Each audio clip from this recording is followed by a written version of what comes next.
and thank you for joining us tonight. I'm Natasha Zubes. We want to get straight to that breaking news we've been tracking all week long. The dangerous oak fire ripping through California right now. Massive flames tearing through trees. It is sending thick smoke. You can see it into the sky.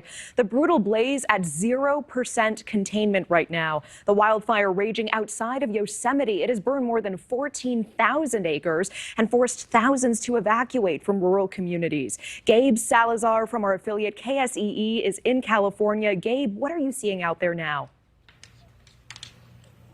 Yeah, Natasha, it was a race against time for more than 6,000 people who were forced to leave their homes as the oak fire exploded in size over the last 2 nights. Now, here at Mariposa Elementary School is the only Red Cross shelter open to residents who are under mandatory evacuation orders. Take a look at some recent video of the fire right now. So officials say about 200 people are on site, whether they are accessing service or camped out in front of the building. Now, CAL FIRE officials say the fire has destroyed about 10 structures. Fire officials say with how fast the fire is growing, they estimate nearly 3,000 more structures are at risk. Now, many of these families discovered the fate of their homes by looking at photos and videos posted on social media, including the Wards. Now, they got married just 2 weeks ago at the home they were supposed to spend the rest of their lives in. Now, they just learned that it was one of the few homes that were gutted and destroyed just hours after the fire started. I see a home, and it's an inferno, and then an explosion goes off, and then she's looking over my shoulder, and you know, this home that we had just gotten married at 2 weeks ago, it explodes, you know, and you're looking at it on a mobile phone.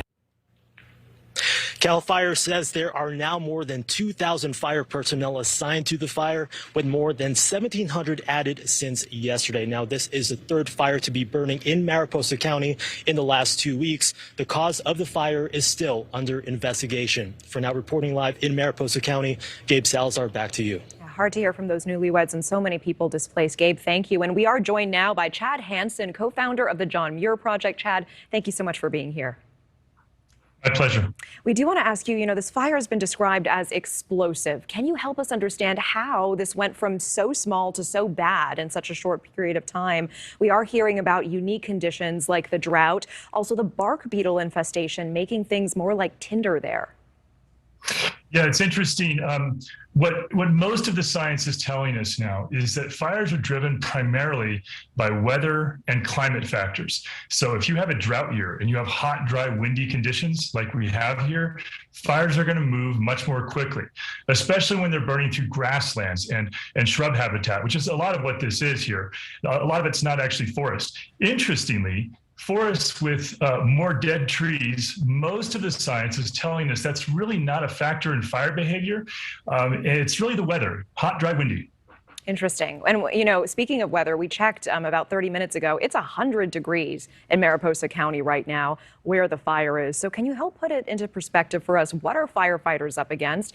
How can they stave off just total exhaustion? And is there concern for our firefighters as we've seen such a growing frequency and intensity of fires recently? Absolutely. Firefighters are dealing with extremely difficult and hazardous conditions with this kind of heat. And, I think what things are moving towards is a greater recognition that we have to focus our attention and our resources on protecting communities from wildfire and not trying to stop them out in dangerous wildland conditions where it puts firefighters' lives unnecessarily at risk. Because the fact is, when you have hot, dry, windy conditions, you really can't stop those fires.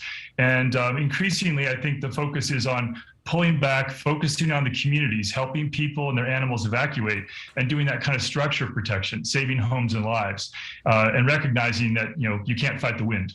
That's fascinating, and the first time I've heard that. So does that mean in some cases making tough calls and letting areas that may be rich in ecology or precious environments burn and instead focus those resources on just saving homes and structures and communities?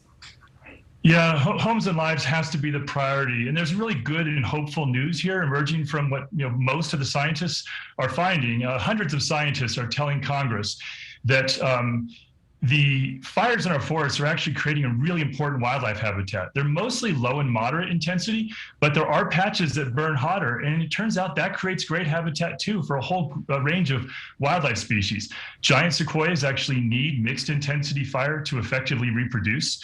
Over 85% of the fires in the sequoia groves are low and moderate intensity, where the sequoias survive just fine. And so it really is very hopeful. And the fact is, we have to protect homes and lives, but the resources are not going to that right now in terms of funding, and that needs to change. Interesting. And I mean, you spoke about the sequoias. So many are concerned about those precious giant sequoias, the largest trees in the world. And we do know, I mean, although they may need some pressure and some environmental pressure and some fire to reproduce, 20% have burned in the last 2 years. Can you speak about that?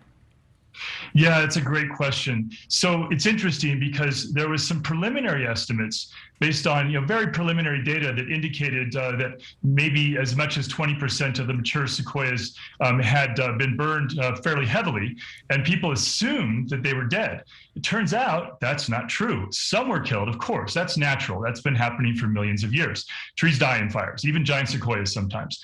But it turns out we're finding that many of these mature sequoias that were thought to be dead are now producing new green crowns. They actually create new green needles and branches and foliage from the top of their crown, even when they don't really have any after fires. And so many of these trees are kind of doing this amazing recovery that we didn't expect.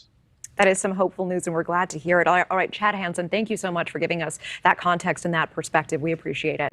Thank you for watching. Go to newsnationnow.com to find NewsNation on your television provider. And don't forget to click the red subscribe button below to get more of NewsNation's fact-driven, unbiased coverage.